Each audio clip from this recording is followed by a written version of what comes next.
Now we'll just heat this thing nice and tight.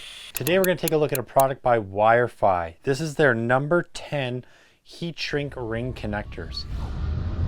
In this kit, you're getting 130 pieces. I'm going to show you how to do a quick connection here and do some shrinking, but ultimately this is what you get.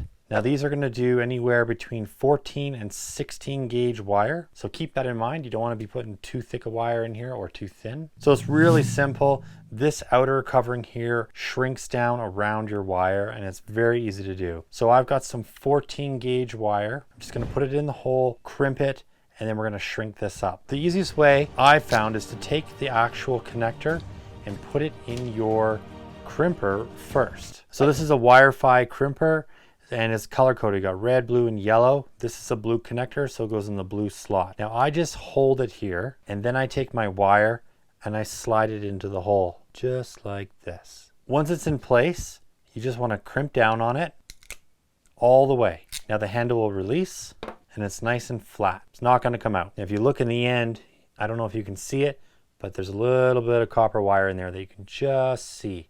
Not sure if the camera will pick that up. So now we want to shrink this end. Now you can use a heat gun, you could use a lighter if you really wanted to.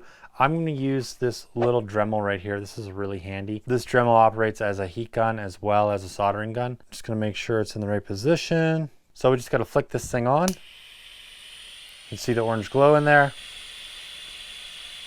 And now we'll just heat this thing nice and tight. And that's it. Super simple. Take a look at this end. You can see that the actual thickness of this heat shrink is probably thicker than the actual covering over this wire. So it's a really good product. I love this stuff. I think it's great for doing automotive work, for working on boats, trailers, anything 12 volt. It's a really great product. They have so many different items to choose from. So that's how you do a ring connector, guys. Hope the video was helpful. Until next time, keep on crushing it and we'll catch you later.